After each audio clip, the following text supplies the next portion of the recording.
sejam bem-vindos a mais um podcast Samba Talks. Muito tempo sem gravar o Samba Talks, essa época de festas, festividades, carnaval. Pedro Filizola, que ama um carnaval, um carnafolia, se veste às vezes de Minions, às vezes de super-herói. É um cara que tem um repertório gigante de fantasias no seu armário, inclusive quando trabalhávamos juntos na Samba. Todos os anos, né, Feliz? Tinha uma fantasia diferente lá na época do planejamento estratégico, né? Pelo menos uma vez por ano, né? Você me fazia pagar esse mico. Mas era gostoso, cara. Não, era parte da cultura, né, Feliz? Aquilo ali não tinha como a gente parar de fazer. E hoje temos um convidado super especial, já esteve aqui conosco, que é o Lélio Souza. O Lélio é VP de Soluções para Práticas Médicas. E aí depois você vai contar, viu, Lélio, o que significa isso, mas da AFIA Educação. A AFIA, que é um gigante desse mercado de educação médica, fundada por um grande amigo meu, Nicolau. Você sabe, Lélio, eu estava te falando aqui que eu estive outro dia na casa do Nicolau. Nicolau se formou com meu tio, irmão do meu pai. Minha família é toda de médica também. Meu tio Ricardo se formou lá em Barbacena, na mesma turma que o Nicolau, se tornou grande amigo do Nicolau, né? Eram os melhores amigos. E o que ele falava pra gente? Nicolau era a pessoa mais pobre da turma. A gente tinha que fazer uma vaquinha para comprar sapato pro Nicolau, ele ia para a escola comigo, a gente fazia, né, tudo ali porque ele não tinha dinheiro para nada. E depois acabou comprando essa faculdade lá em Barbacena, e isso foi se expandindo até se tornar o maior grupo de educação médica do mundo, eu acho, Lélio. Se não for, estamos chegando lá. Educação médica, eu acho que é um caso único. A história do Nicolau é super inspiradora, é um privilégio aqui participar dessa história também. Que legal. Ô, Lélio, conta aí para quem ainda não te ouviu, né? Conta um pouquinho da sua história pessoal. Você que vem de algumas empresas de tecnologia, Accenture, TOTVS, né? Conta um pouco de onde você vem e o que você está fazendo na AFIA hoje. Como é que você trouxe todo esse conhecimento que você já, né, da sua carreira, da sua história, como é que você está trazendo esse conhecimento todo aí para adicionar valor no mercado tão importante para o nosso país, que é a educação médica? Bacana. Bom dia, boa tarde, boa noite. É um prazer estar aqui de novo no Samba Talks aqui, falando com vocês. Sempre aprendo alguma coisa nova aqui, hoje não vai ser diferente. Sou mineiro, aí de BH, né? Estava contando, estou fora de BH já há alguns anos, mas BH continua aqui no coração, adoro a terrinha aí. Sou formado aí na UFMG em engenharia, né? Formei, agora eu entrego minha idade aqui, formei na época que surgiu a microinformática, o Windows e etc. Me encantei com esse universo e acabei desenvolvendo minha carreira mais na área de tecnologia, né? Comecei a carreira na Andersen Consulting, que se transformou em Accenture, trabalhando em consultoria muito relacionada ao uso de tecnologia para transformação de negócios, com projetos na Vale, na Petrobras, no mundo de petróleo aí, sobretudo no Brasil, algumas oportunidades internacionais. Saí da Accenture para me juntar à TOTVS, né, uma empresa também com uma história muito bacana de empreendedorismo no Brasil, né? A TOTVS foi a junção aí, né, liderada pela Microsiga, das principais empresas de ERP do país, para fazer frente aí a gigantes mundiais como SAP, Oracle e outras, né? Fiquei na TOTVS um bom tempo no negócio de consultoria, era um dos negócios que a TOTVS investiu, e depois acabei tendo a oportunidade de assumir outras posições na TOTVS, data center, né? Pré-cloud ainda, né? Educação continuada, e fui head da área de vendas Brasil. Experiência muito rica. Tive uma passagem empreendedora riquíssima, né? A hora que eu saí da TOTVS, eu me juntei a um time de empreendedores do Rio de Janeiro, a Intelli, era uma empresa, uma startup que já trabalhava com inteligência artificial na época, né? Tinha uma plataforma de inteligência operacional baseada em captura de grandes volumes de dados e processamento disso em tempo real para gerar inteligência para negócios. Começou no mundo de plataformas digitais, e-commerce, e acabou crescendo, a gente acabou crescendo na época com a aplicação disso no meio industrial, sobretudo em indústria de petróleo, capturando dados de sondas de perfuração em alto mar em tempo real. Caramba. E transformando isso em informação para suporte à tomada de decisão, né? A gente internacionalizou a empresa, Estados Unidos, Europa e Oriente Médio. Foi adquirido nos Estados Unidos, uma experiência riquíssima. E aí eu estava numa posição de tentar comprar a empresa de volta, de fazer a integração com a empresa compradora e acompanhando de perto a história da Afya, onde tem grandes amigos na empresa. E a Afya começou a expandir a sua visão de negócio, trazendo health techs, trazendo empresas de tecnologia. Precisava de alguém ali para ajudar a integrar essas empresas e escalar. E me convidaram para fazer parte desse time, desse timaço aqui da Afya, onde estou desde novembro de 21. Muito feliz aqui. Que legal. Que história, hein, Feliz? Não, maravilha. Lélio, conta um pouquinho mais qual que é a sua responsabilidade hoje, né? O que o Lélio está enxergando, porque eu já vou puxar uma pergunta relacionada ao mercado da saúde, mas acho que a nossa audiência tem curiosidade de saber na prática como é que é o dia a dia. Legal. Vocês começaram falando do Nicolau. Nicolau e Rosângela Esteves, a esposa do Nicolau, fundaram a Afya lá, na ocasião chamava NRE. Eu brinco que médicos são super criativos, né? Geralmente as empresas são iniciais dos nomes. Tem outras aqui para falar. NRE de Nicolau e Rosângela Esteves.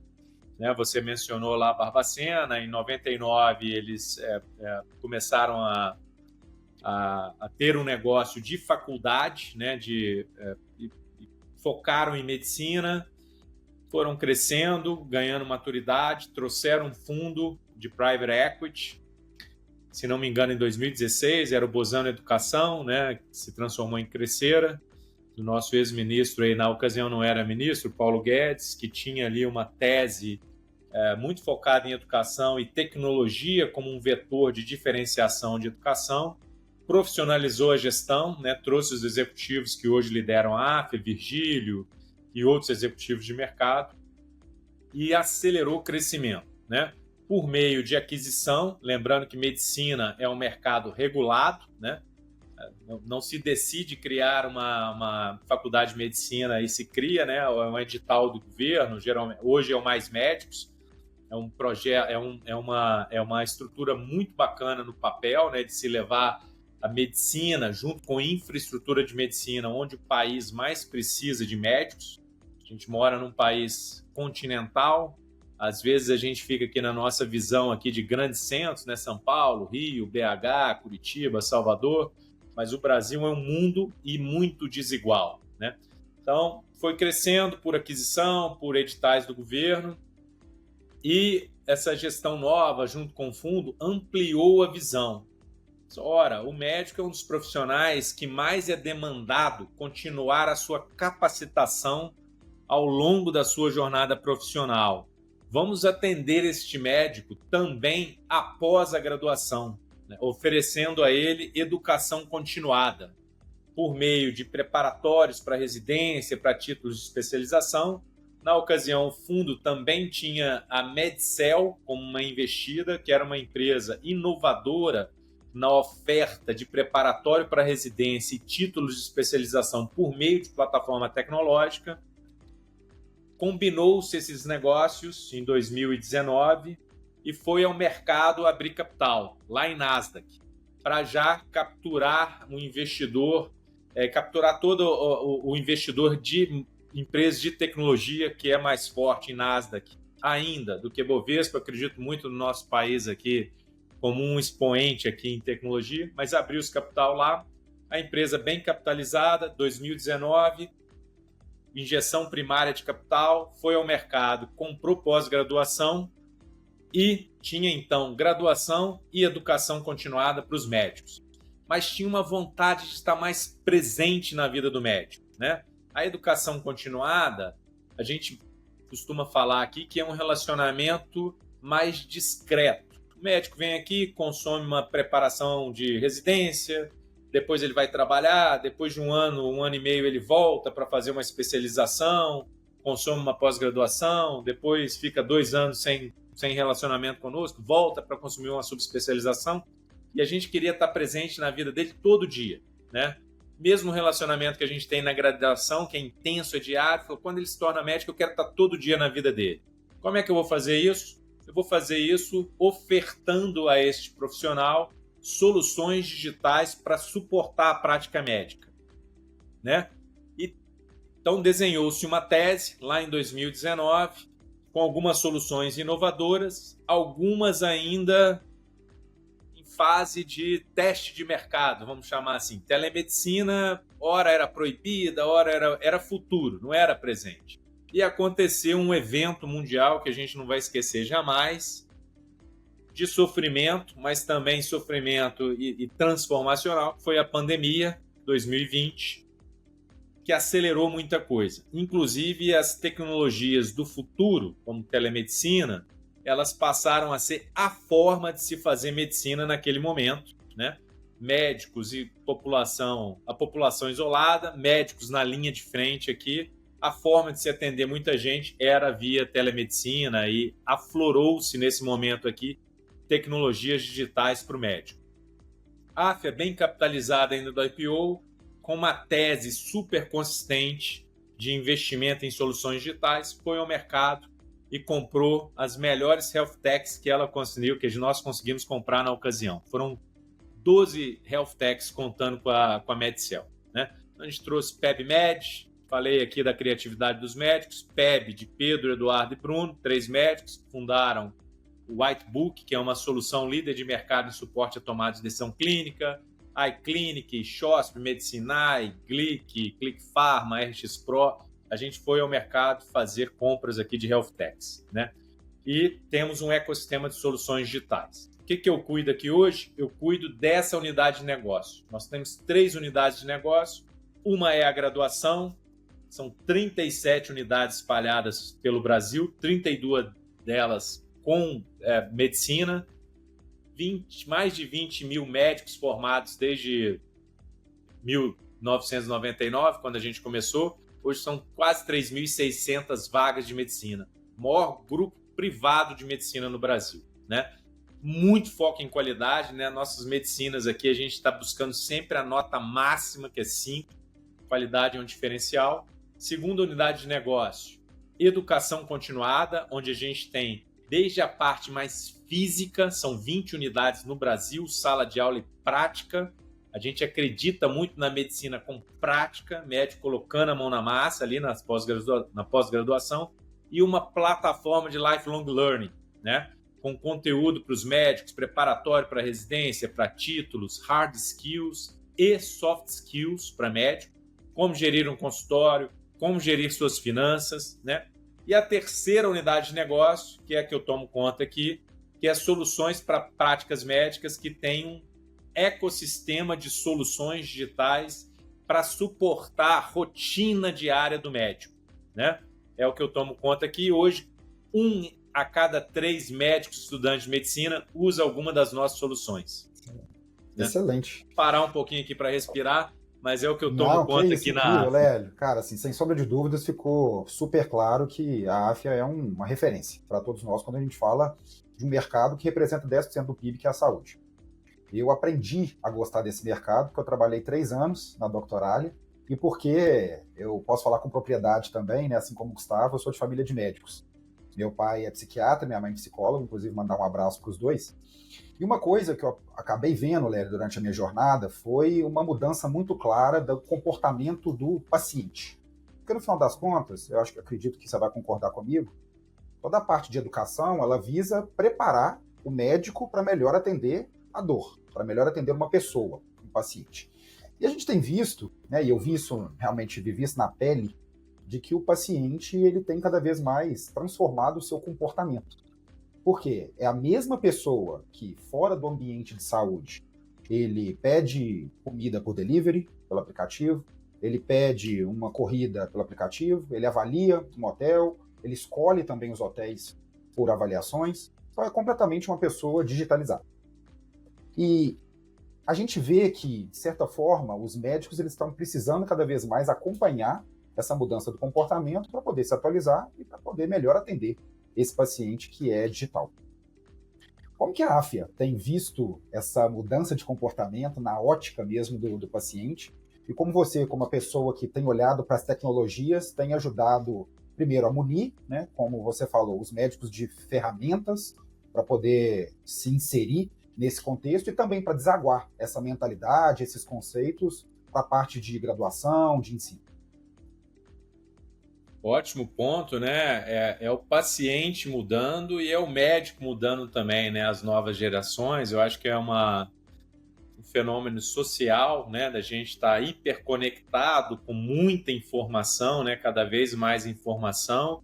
Talvez o primeiro médico que todo mundo consulta é o Dr. Google, hoje o Dr. ChatGPT, né? A gente tem ali muita disponibilidade de informação, mas muita informação de qualidade duvidosa, né? Ou sem o expertise médico ali. Isso traz um desafio maior para o médico, porque a gente chega muito informado ali para o médico, né? Por outro lado, isso gera também uma demanda, né? Você tem um acesso, você pesquisa, você acha o médico, etc. Gera uma demanda ali para o médico. Como é que a gente trata isso? É super importante a formação do médico estar recheada ali da tecnologia, as ferramentas que esse médico vai utilizar. Isso há uma expectativa do próprio aluno, né, que também está hiperconectado, usando ferramentas digitais o dia inteiro. Ele chega na faculdade por um aplicativo de transporte, ele pede... Então, esse é o nosso cliente ali, é o nosso aluno. Ele espera ter esse tipo de experiência ali também no aprendizado, né? Então, a gente está introduzindo cada vez mais tecnologia como um vetor ali de inovação e diferenciação na experiência do aluno, né? Na experiência de aprendizado e na prática da medicina, tá? Então, a tecnologia está muito presente aqui no nosso dia a dia, pensando no aluno, né?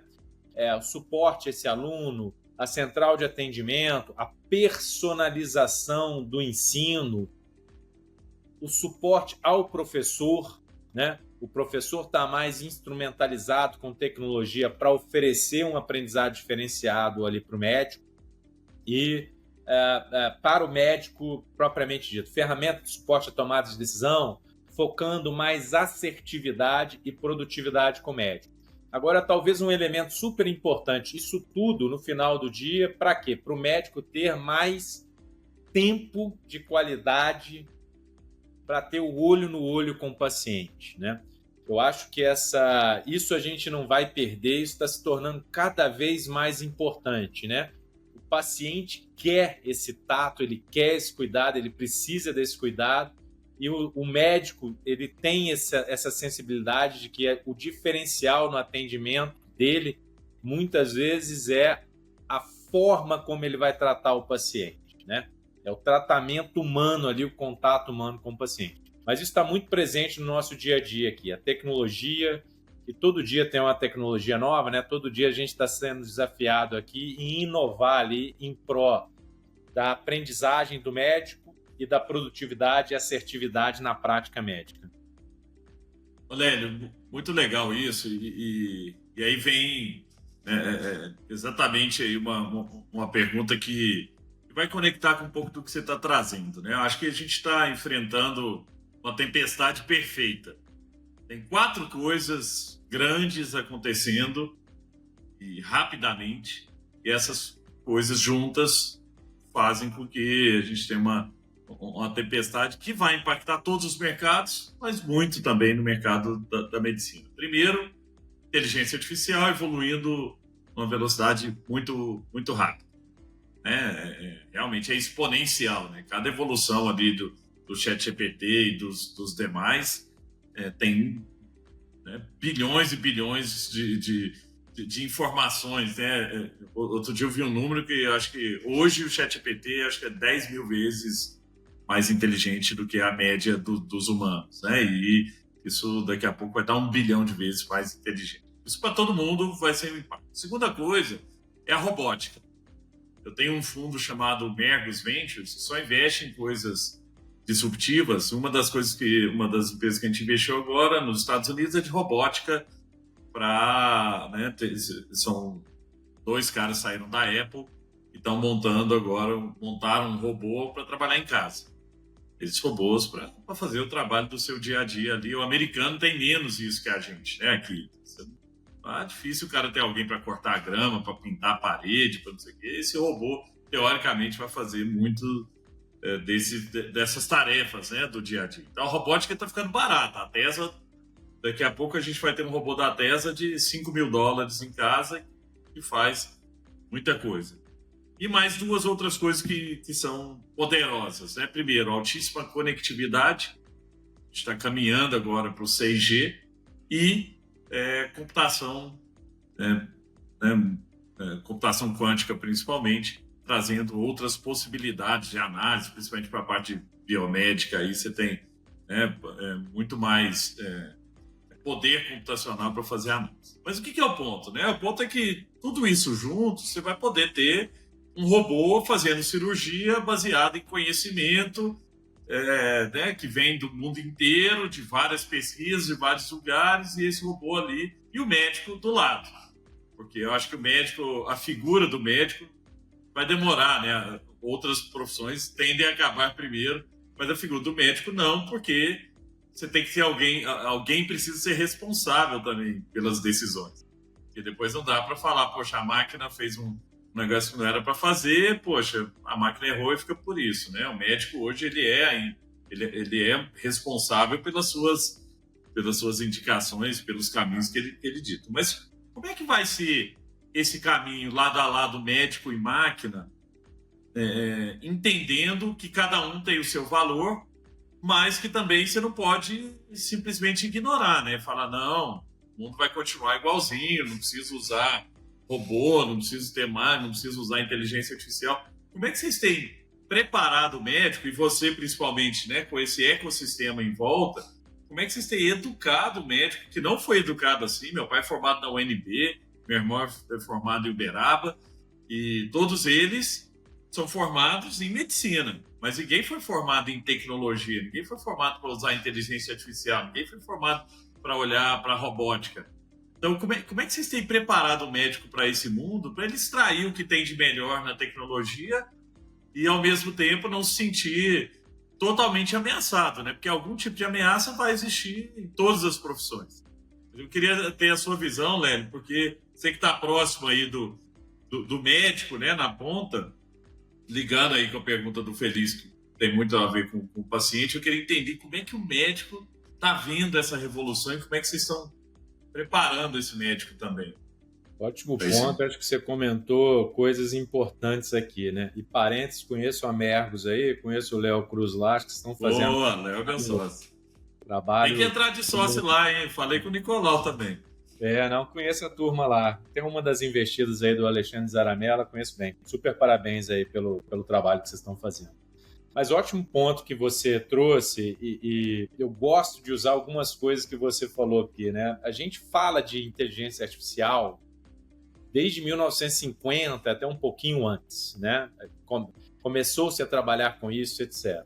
A combinação de alguns fatores fez esse negócio explodir recentemente, né? Capacidade de processamento, banda, a viabilidade de armazenamento de dados, né, como nunca antes a gente viu aqui, né? Esse negócio aflorou e numa velocidade, como você mencionou, que a gente não está acostumado, né?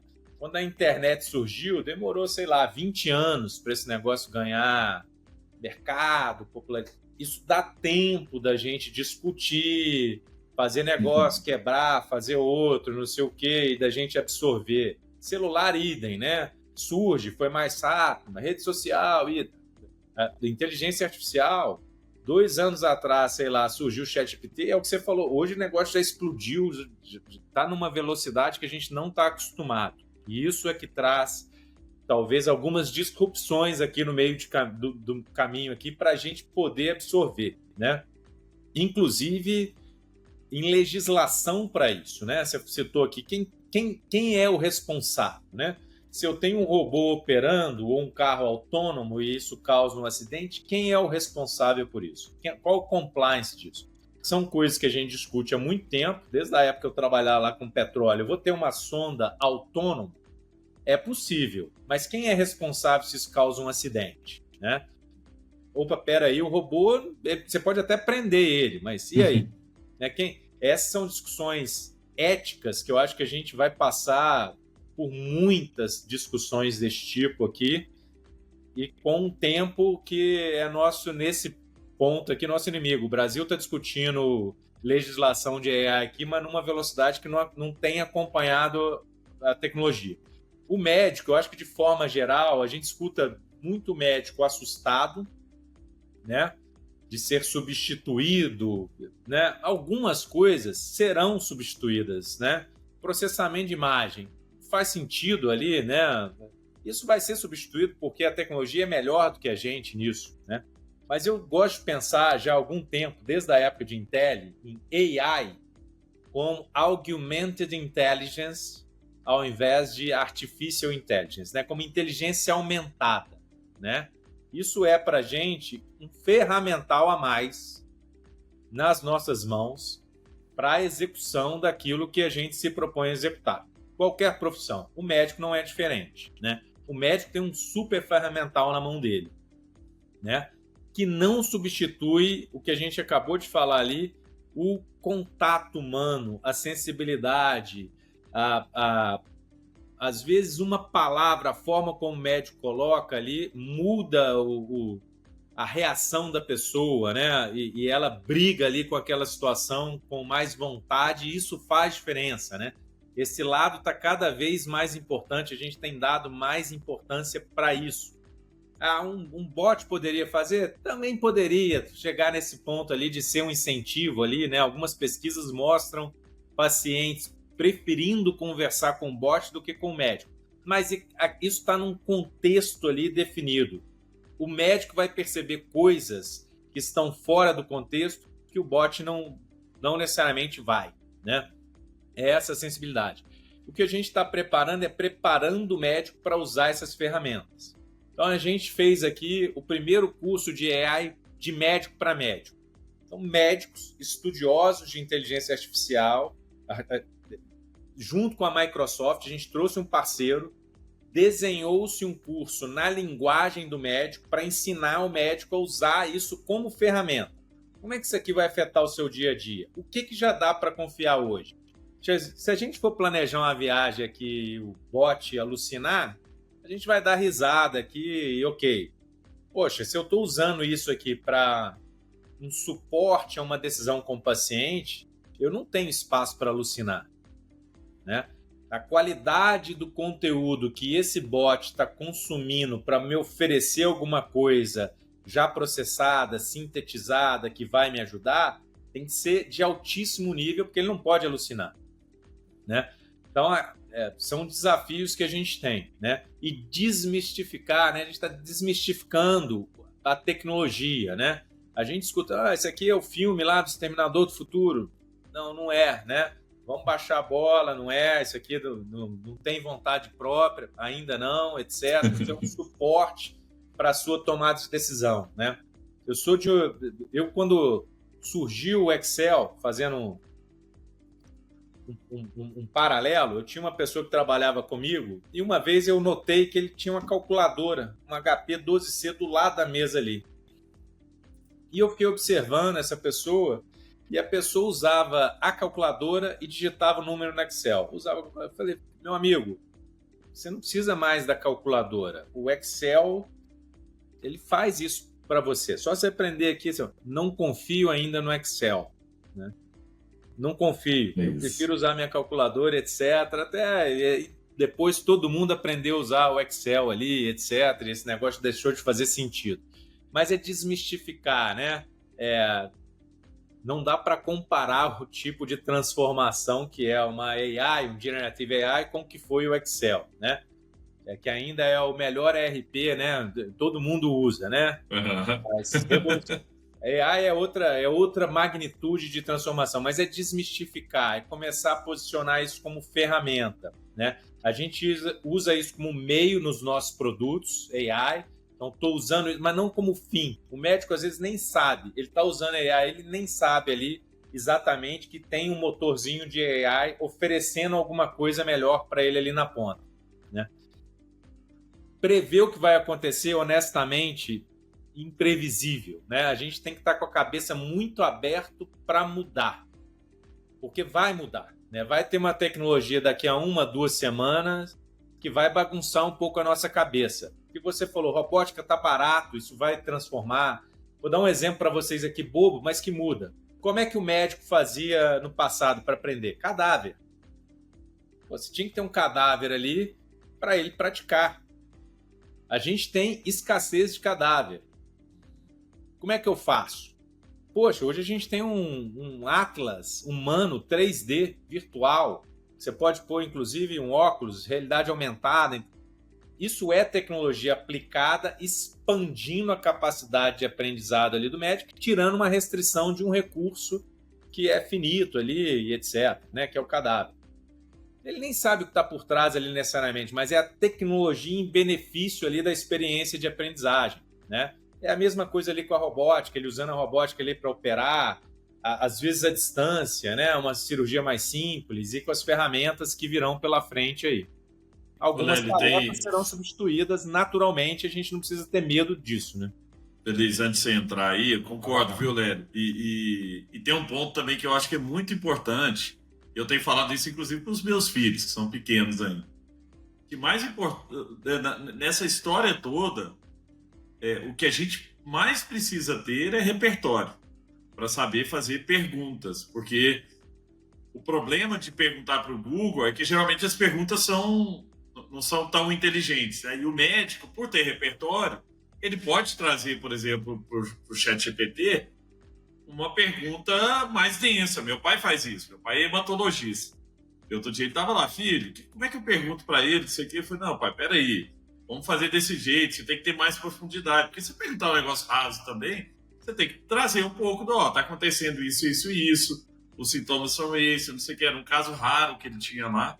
E aí eu falei, ao invés de perguntar qual a solução, pergunta quais os estudos do mundo tem, né, mostrado alguma coisa em relação àquela doença ali. E aí vieram vários, na China teve um negócio que mostrou isso, e o tratamento era assim, assim, assim, e o resultado do tratamento foi esse, esse, esse. Então, isso é algo que a gente tem que preparar as pessoas também, né? Porque a gente vem de um mundo em que a gente é preparado para não fazer muitas perguntas, para ter resposta, né? O médico tem que ter resposta. Cheguei no médico, quero saber o que tem. Geralmente, né, muitas vezes a resposta é uma virose, tá? Quando a gente sabe, fala que é virose. Mas é isso, assim, a gente tem a expectativa de que o médico tem todas as respostas, e é impossível, né, que ele tenha um repertório de tudo, do mundo, de todo tipo de doença e tal. Então, eu acho que esse caminho que vocês estão trazendo de ensinar a fazer pergunta, de mostrar que ele precisa ter repertório, a gente não pode terceirizar a inteligência também. Muita gente tem achado que, não, vou pedir para o ChatGPT escrever isso para mim, vou pedir para ele pensar daqui a pouco. Lembra, Led, você trouxe um pouco do passado aqui, da calculadora ali, mas pensa assim, ó, antigamente a gente, né, quando você começa a ter acesso à calculadora, eu era criança, comecei a mexer com calculadora, toda vez que eu tinha alguma conta para fazer, meu cérebro falava, não, faz lá, né, aqui não, aqui gasta muita energia. Vai lá e faz a calculadora que é mais fácil. Aí veio o celular, e aí todos os telefones que você sempre lembrou, da sua mãe, da sua avó, da sua tia, dos seus amigos e tal, de repente fala, não, você precisa lembrar, eu não sei o celular de ninguém, sei da minha esposa. Mas ninguém mais. Por quê? Porque o cérebro vai falando, né? Não faz isso aqui, porque lá é mais fácil e aqui você vai gastar muita energia. E agora vai acontecer isso com a AI também. Se a gente começar a terceirizar tudo, qualquer pergunta, qualquer dúvida, ou qualquer coisa que você tiver que fazer, se começar a jogar para a máquina, a chance da gente ficar burro é muito maior do que da gente usar a máquina a nosso favor, né? Então, por isso, eu sou 100% a favor disso. Da educação, né? De como usar a máquina. O paradigma que você está trazendo aqui, né? Porque a gente foi educado a saber responder. Né? Eu preciso saber responder. Né? O professor dava uma pergunta, eu era treinado, eu estudava para responder. E agora eu tenho que ser treinado a saber perguntar, né? Ou pedir, que foi o que você falou. Eu vou pedir para o chefe. Tá, mas a forma como você pede vai trazer respostas diferentes, rasas, profundas e etc. Né? Caso banal, assim, quero viajar. A forma como você pede a viagem vai te trazer roteiros diferentes, né?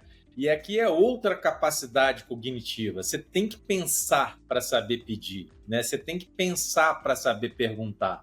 E é um negócio que a gente não está muito habituado a fazer mesmo, né? Eu fiz um treinamento de Generative AI aí em BH, por sinal, na Fundação Dom Cabral, excelente, de um dia. Mas talvez a principal dificuldade no início é perguntar. É gastar tempo perguntando. Não faz uma pergunta muito objetiva, não, porque ele não te conhece ainda. Dá o contexto. Fala quem você é, né? O primeiro case lá era para recrutamento. Eu quero recrutar um engenheiro. Fala, não, não é assim. Fala o que é a empresa, tamanho da empresa, quem é você, estilo da empresa, perfil das pessoas, valores. Aí sim você vai conseguir alguma coisa útil do ChatGPT. Mas em vez de fazer uma pergunta em 1 minuto, você vai gastar meia hora para fazer a tua pergunta, né? Para dar contexto. E isso você tem que pensar. E pensar de um jeito que a gente não foi muito treinado, né? O que eu quero saber mesmo, né? Assim, qual é o fundamento da minha pergunta? E isso muda a educação, como você estava dizendo.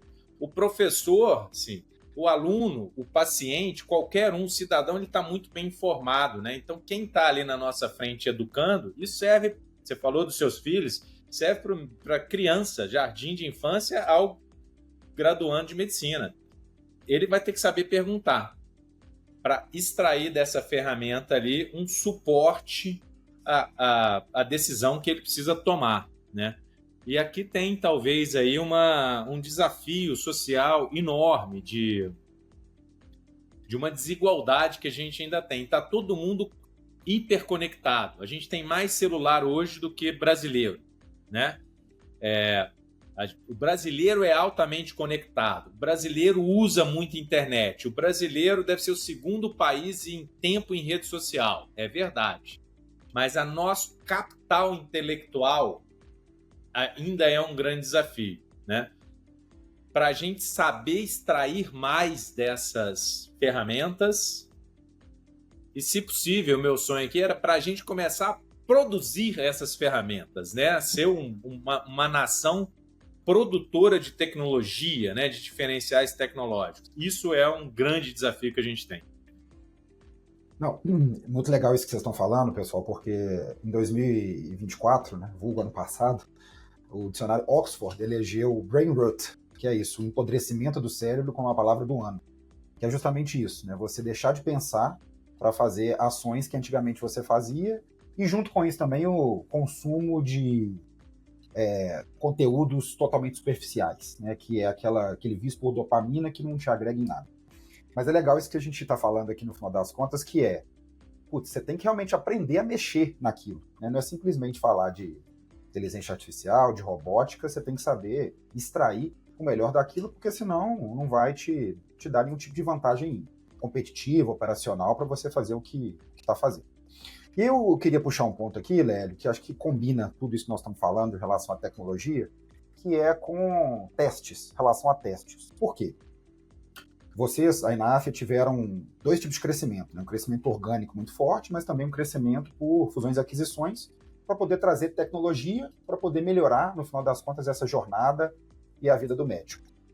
Mas a gente sabe que o perfil, né, do profissional de medicina, ele é um pouco mais conservador, avesso a riscos, né? Eu falo mais uma vez com propriedade, acho que ambos vão concordar comigo, né? Augusto também, que é de família de médico, é uma pessoa mais tradicional. João Caetano não, né? Vai dar um abraço também para o João Caetano, que é um cara vanguardista, sempre moderno. E no mercado muito regulamentado, né? Porque, né, você tem muita lei, você está lidando com algo muito sensível que é a vida. Como que vocês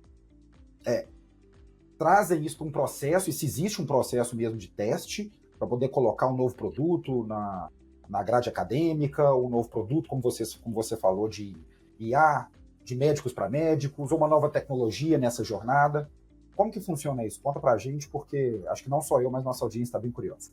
Eu acho que é um ótimo ponto, Pedro, um ótimo ponto, e é uma responsabilidade muito grande de toda empresa que se propõe a construir soluções para setores críticos como é o de saúde, né? Eu citei aqui, não tem espaço para alucinar em muitas das aplicações de saúde que a gente tem. A gente é exaustivo em testes aqui e por isso até talvez menos agressivo em usar tecnologia, pelo hype, né? A gente olha muito, testa muito, valida muito com médico. Eu tenho muito médico dentro de casa, né?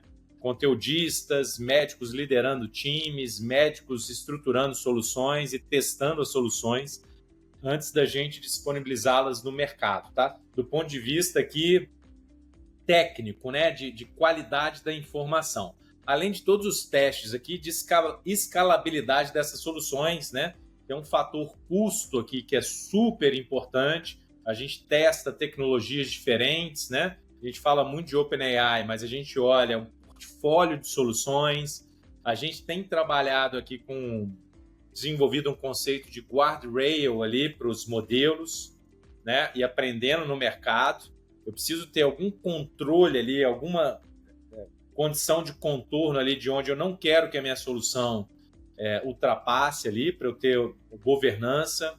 A gente está com um framework de AI interno para ter melhor controle disso. Então, tem uma série de medidas que a gente faz aqui em desenvolvimento, em teste, antes de lançar uma solução no mercado, tá? E um feedback constante aqui de médicos, né? Acho que é médico usando as nossas soluções e colaborando aqui na construção das soluções. Super importante esse ponto. Perfeito. Eu tenho uma prima que é do agronegócio e ela, há um tempo atrás, estava trabalhando num fundo de investimento só em agro. E ela, a vida inteira, trabalhou em fazenda, gerenciava fazendas grandes de café lá no Triângulo e tal. E vinha a molecada cheio de ideia do agro. Vamos fazer isso, botar não sei o que. Pô, mas não tem internet lá não, gente. Tem... Sabe, assim, é isso que você está falando, né, Lélio? Fazer coisas reais para resolver problemas reais. E ter essa percepção, né? Porque senão você acaba adicionando tecnologia que não necessariamente vai gerar só tecnologia por si só, ela não gera uma melhoria. Ela pode, muitas vezes, até gerar mais atrito. Põe mais tecnologia na mão do médico. O cara começa, mas eu tenho que abrir 4 coisas diferentes aqui, tem que pensar nessa jornada integrada, tem que pensar no bem-estar dele, tem que pensar em algo que faz sentido, né? Esse ponto eu imagino que tem muita startup, né, escutando o podcast de vocês, e eu sou apaixonado por tecnologia, mas para o empreendedor, eu acho que é super importante não ter uma miopia pela tecnologia, né? É a gente ter a tecnologia, ter uma solução e depois procurar que problema eu vou resolver com isso, né? É sempre o inverso, né? A tecnologia é meio, ela não é o fim, né, em si, na maioria dos empreendimentos, né? Eu preciso resolver algum problema, eu preciso conhecer muito bem o problema e usar a tecnologia como diferencial para resolver. Você citou um ponto, uma das nossas soluções, a solução que tem mais médicos usando, 220 mil médicos usando ela mensalmente, ela tem que funcionar sem internet. Ela é um suporte à tomada de decisão clínica no celular, e eu tenho vários casos de uso lá na floresta amazônica, lá, onde não tem internet, ou a latência é ruim, e ele precisa usar aquilo offline, que é uma questão ali de atender um paciente que está ali. Então, é um caso de uso onde eu preciso entender contexto e usar a tecnologia correta ali para resolver o problema correto, né? E pegando um outro exemplo, olha como vocês estavam falando de teste, me veio na cabeça aqui. Hoje, se você for agente, né, você vai em diversos médicos. Quem é que olha hoje você integrado? A gente não tem essa figura aqui ainda no Brasil, como tem em alguns países da Europa ali o médico da família, que conhece todo o teu histórico, etc. Mesmo para o mesmo médico, que você vai há 10 anos, muitas vezes ele não consulta 10 anos de histórico, 5 anos de histórico no teu prontuário médico. Ele consulta ali os principais fatos, ele vai... Antigamente era papel, né? Um cartãozinho que ele ia anotando lá os principais pontos, etc. Hoje, a gente oferece aqui, a gente e outras empresas, uma sumarização do teu histórico, baseado em AI. Então, eu busco informações e ofereço ali para o médico, né? Ele sabe os principais pontos relevantes ali, ele não precisa mais confiar na cabeça dele ali, etc. Ele sabe os principais pontos relevantes, né? Isso a gente tem que transformar como país, né?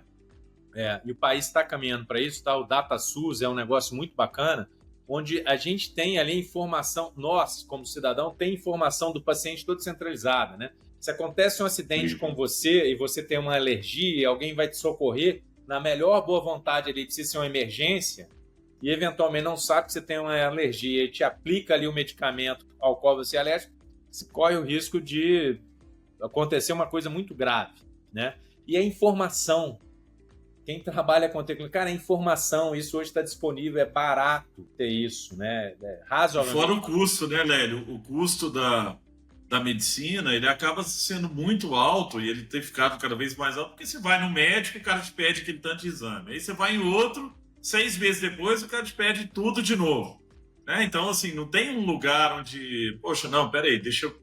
Gustavo, você é o Gustavo e eu vou te pegar os exames, tudo que você fez, todo o seu histórico. E esse modelo está falido, né? Assim, ele não para em pé mais. A gente está ficando mais velho, ainda sem qualidade de vida. Isso é um problema mundial. Empreendedores que estão escutando, saúde é um setor que precisa de tecnologia pelos desafios que vêm pela frente. População com mais anos de vida, sem qualidade, muitos com doenças crônicas, etc. E a gente precisa dar conta desse desafio aqui sem explodir custo. Isso. Brasil, Esse Estados Unidos, países populosos, todos eles têm o mesmo tipo de desafio. É o desafio que nos está apresentado hoje. Essa conta não fecha mais, que é o que você disse. Lélio, agora, para a gente fechar esse papo incrível, legal pra caramba, viu? Pô, você sempre traz. Por isso que a gente gosta de convidar. Acho que todo ano a gente já tem que deixar na agenda aqui, Lélio, prazer. A sua vinda, que você sempre traz coisas diferentes e de um jeito, um linguajar muito, muito próximo aí, né, de quem está nos ouvindo também, que às vezes não é da área médica, por exemplo. Mas, Lélio, para a gente fechar aqui, uma pergunta que eu e o Feliz a gente sempre gosta de fazer é sobre o futuro. Né? Como é que você enxerga o futuro da medicina? Assim, vou falar um caso que aconteceu comigo, estou vendo aqui o meu diploma quando eu fui na Singularity. Fui lá na Singularity, lá na Califórnia, em 2014. Fiz um curso dele, super legal, futuro, não sei o quê. Uma das previsões, né, que havia lá em 2014, então seria agora, né, 2024, 2025, é que 10 anos depois nós teríamos, por exemplo, medicamentos feitos sob demanda. Então, por exemplo, poxa, eu tenho alguma doença, vou lá, colho o sangue, pego os meus genes e aí a partir dali é construído um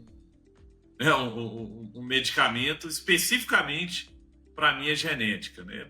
Que é algo que não aconteceu. Acho que a gente assim, não está muito longe, mas também não está no nosso dia a dia. Eu não vou ali na Araújo e pego um remédio feito para o meu gene, né? Como é que você enxerga, assim? A gente costuma enxergar o futuro extrapolando o passado, né? A gente acha que a AI agora, então tudo para frente vai ser AI e o mundo vai ser só de robôs. Mas geralmente não é assim. Geralmente a gente tem algumas surpresas no meio do caminho. Fala, poxa, o homem foi à Lua uma vez, a gente achava que ia toda semana, achava que ia ter hotel na Lua. Foi por aí. Como é que você acha que vai ser? Vamos botar daqui. E aí eu peço sempre você tirar o chapéu da AFIA, porque você não tem responsabilidade nenhuma no que você vai falar, é só da sua cabeça o que você acha que vai ser o futuro da medicina em 20 a 30 anos, né? Vamos falar de 25 anos aí para ficar melhor. Daqui a 25 anos, como é que vai ser a medicina que nossos filhos aí vão vão conviver no dia a dia.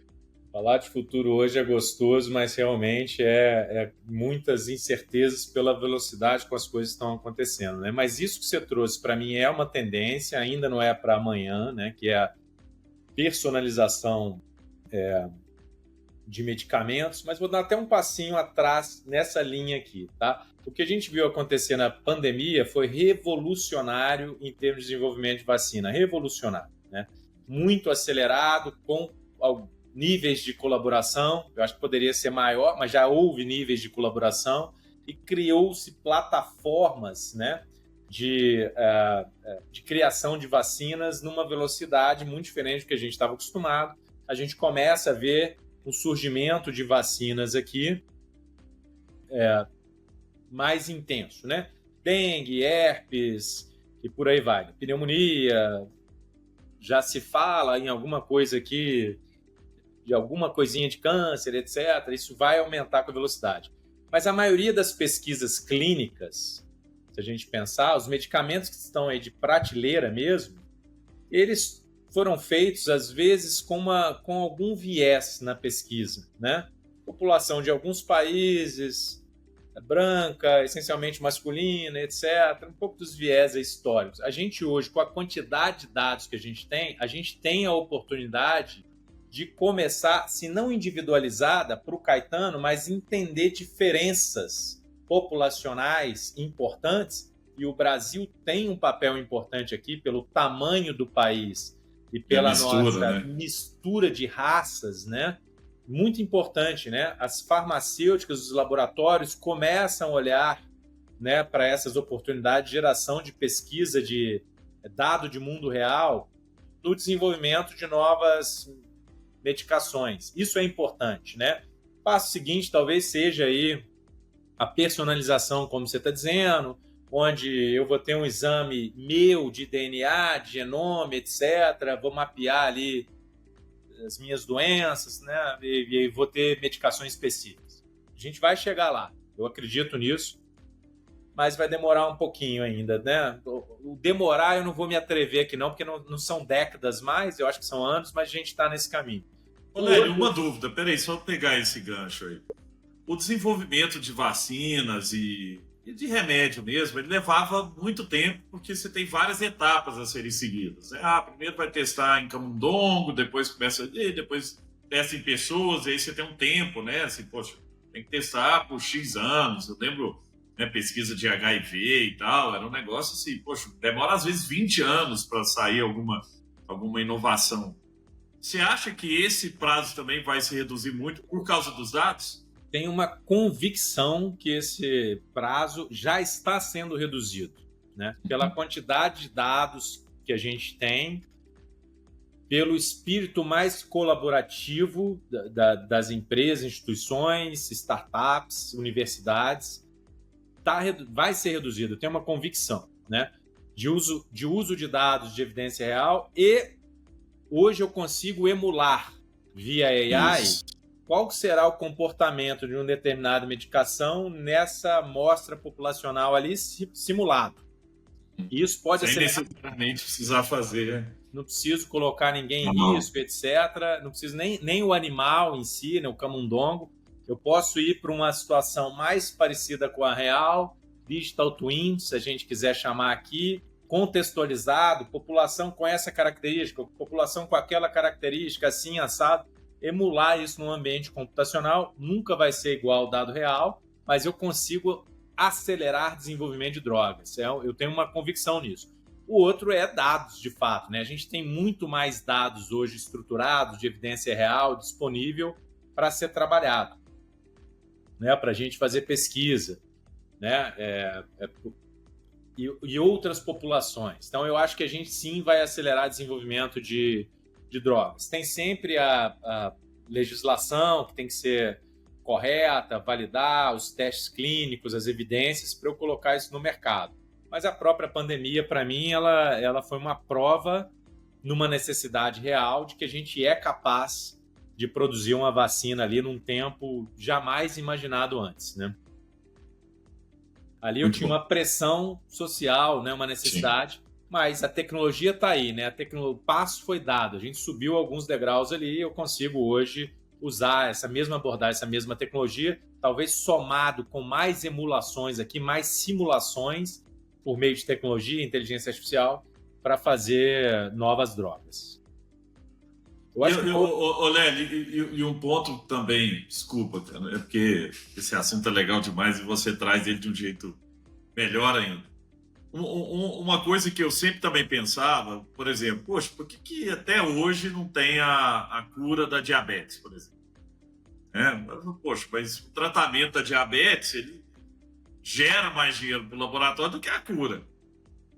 Tem que ter lá insulina, não sei o quê, tem vários tipos de tratamento ali, só que são rotineiros, né? Qualquer doença crônica. Mas com a tecnologia, o que a gente vai começar a ver também são startups resolvendo esses problemas, né? Não necessariamente só aquelas empresas gigantescas com muito dinheiro que poderiam resolver isso. Você vai começar, às vezes, a ver empresa de garagem resolvendo um problema de diabetes baseado em dados, né? Baseado em AI. Você acha que isso também vai ser possível? A gente tem um caso real aqui de uma das nossas adquiridas, que se chama Glic, que é um aplicativo para ajudar o paciente de diabetes na contagem de calorias, a ter contato com o médico, ter orientação de enfermeiros, que comprovadamente, estudo, nem foi feito por nós, feito por universidades, parceiros, ajuda a reduzir a hemoglobina glicada. Né? Sim, boa parte dos doentes de diabetes hoje entram na fase aguda por não aderência a tratamento. Né? Muitos nem sabem que tem, mas os diagnosticados, aqueles que sabem, né? A gente está num funil, esse cara sabe, ele tem um tratamento, ele não adere ao tratamento.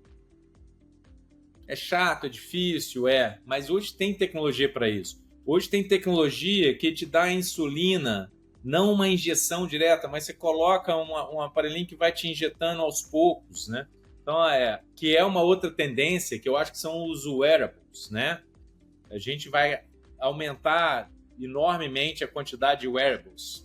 Tanto os que a gente coloca e tira, um relógio hoje mede tudo, né? Os smartwatches, assim como foi o celular, daqui a pouco todo mundo está com um smartwatch no braço, tem dado, muito dado. O desafio é como é que eu transformo esse dado em ações preventivas para a promoção da saúde, pura tecnologia, né? Se eu tenho isso, se eu capturo esse dado, se eu monitoro esse dado, se eu tenho um conjunto de alertas mínimos e já escalo para o médico o momento que sai do meu guardrail, eu falo, tá no meu guardrail ali, eu estou avisando o paciente. Opa, saiu, já vou alertar o médico. Porque esse cara precisa ser contactado por um enfermeiro ou por um médico. Olha o salto que a gente dá em prevenção. Né? Isso aliado com conscientização, a gente tem que querer. Né? Hoje a gente é educado a procurar um médico quando a gente está doente. O nosso modelo de saúde é esse. A gente tem um sonho aqui na AFIA de ajudar a transformar a saúde para promoção da saúde. Né? É eu me preocupar com a saúde para eu não ficar doente. Né? E a tecnologia ajuda demais nisso. Né? Esse é um app simples, e agora você bate a foto do prato ali, ele já conta as calorias, a gente tem a calculadora de insulina, você às vezes tem um device conectado em você que já vai te injetando a insulina. Isso, se não cura ainda a diabetes, ele te ajuda demais a viver com qualidade com essa condição. E é isso que a tecnologia vai fazer, né? Pode nos fazer, né? Ajudar a ter longevidade com qualidade de vida. Que é o que a gente quer, né? Eu quero ter 100 anos? Quero, mas se eu estiver andando, se eu estiver com autonomia, se eu estiver fazendo as mesmas coisas, acamado, né? É o que a gente tem que trabalhar. A gente que trabalha com tecnologia tem que colocar a tecnologia a serviço da saúde, né? Então, acho que essa é uma outra tendência da gente ter devices ali, às vezes injetados. Eu vi um caso já há quase 10 anos atrás de um sensor intracutâneo que fica no globo medindo pressão ocular. Ele está dentro de você já medindo pressão ocular para te dar alertas em momentos específicos onde aquilo ali está numa faixa de risco para você. E eu acho que esse negócio vai aumentar. Às vezes passivo, né, que está medindo e te dando alertas, às vezes ativo, né, vai fazer alguma correção ali em algum organismo, ali, em alguma parte do teu organismo para melhorar a tua condição de saúde, né? Eu acho que essa é uma outra tendência. Robótica, como você falou, acho que vai aumentar demais, né? Cirurgias robóticas e auxílio para o médico nesse sentido, né? Suporte ali, né? Uma mescla ali, o médico tem um assistente que está ajudando ali no monitoramento do paciente, que é esse caso que eu falei. O médico tem um assistente digital ali que está monitorando o Caetano ali. A hora que sair daquela condição de contorno, ele avisa o médico e o médico intervém naquele momento, mas cria um relacionamento médico-paciente diferente. Impressão 3D de órgãos, né? Cara, muitas coisas a gente vai imprimir 3D personificado para você. Desenvolvimento de órgãos a partir de célula, tronco, de outras coisas, e fazer talvez um híbrido ali com a impressão 3D mais tecido humano. Acho que a gente vai ter a oportunidade de ver coisas aqui nas próximas 2, 3 décadas revolucionárias aqui. Que legal, hein? Feliz, e aí? Aprendi demais aqui. Tivemos aula de MBA hoje aqui. Demais. Dá vontade de ficar falando o dia inteiro sobre o tema, né? Não. Legal. Não, esse papo de futuro acaba explodindo a mente, né? E trazendo pensamentos que às vezes a gente, muito focado no dia a dia, acaba não tendo tempo de poder elocubrar. Então, super legal. Acho que o dilema muito bom. É ético, né? É começar a pensar como é que a gente usa a nossa capacidade, como é que a gente usa a tecnologia para o bem comum, né? Incrível. Lélio, muito obrigado mais uma vez pela sua presença aqui. É sempre muito aprendizado. Assim, a gente gosta de trazer pessoas aqui que põem a mão na massa, que estão próximas do cliente, que estão fazendo de verdade a inovação. Porque falar de AI, falar de tecnologia é muito bonito, mas não pode ser no PowerPoint só, né? O que você trouxe aqui é que todo o olhar da AFIA, desse ecossistema, o foco é melhorar a vida do médico, é melhorar a vida do paciente. Então, tendo esse objetivo, a tecnologia é só um suporte, né? Ela não é o fim. Eu acho que esse é o grande aprendizado que a gente tem aqui, você trazendo essa visão, e uma visão de sucesso. É só olhar as ações da AFIA e comparar com outras ações de educação aqui no Brasil. É impressionante que a AFIA conseguiu construir, e o caminho, a visão. Na minha conversa no almoço que eu tive com o Nicolau, ele estava falando disso, assim, nossa visão é mais do que só a faculdade, mais do que só ali, né, dentro da sala de aula, é muito maior, é acompanhar esse médico, acompanhar, também levar a evolução para o paciente, né, a melhoria de qualidade, tudo mais, de qualidade de vida. Então, acho que você trouxe vários insights aqui que são poderosos para outras indústrias também, não só para a área de medicina, mas tenho certeza, o Feliz vai passar esse podcast para o pai dele, eu vou passar para o meu, isso aí vai espalhar rapidinho. O pai dele e o meu pai são mestres do WhatsApp e tem uma facilidade gigante de compartilhar. E você que está nos ouvindo aqui, achou legal esse bate-papo, compartilhe, passe para frente, ajude outras pessoas, passe para aquele médico que você tem na família, um primo, um tio, pai, tenho certeza a mãe, todo mundo vai aprender muito aqui, entender que a tecnologia está vindo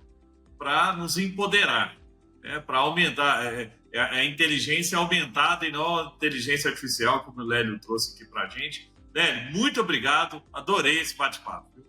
Igualmente, eu que agradeço aqui, parabéns pela trajetória aí do Samba, são muitos anos aí de estrada trazendo informação de qualidade aqui. Prazer enorme estar aqui trocando ideia com vocês, à vontade de ficar o dia inteiro aqui trocando ideia sobre esse assunto. A gente tem muita satisfação do que a gente está fazendo aqui e uma responsabilidade muito grande de continuar inovando, continuar servindo aqui o médico ao longo da sua trajetória educacional e profissional e indiretamente impactando a sociedade como um todo, né? O médico hoje cuida de todos nós e a gente quer ajudar esse médico a cuidar cada vez melhor de cada um de nós aqui. Super obrigado pelo convite, parabéns, sucesso! Muito obrigado. Pedro Feliz Filizola, obrigado pelo carinho mais uma vez, sempre enriquecendo esse bate-papo aqui. Tamo junto, Gus. Valeu, pessoal. Grande abraço. Valeu, pessoal. Obrigado e até a próxima.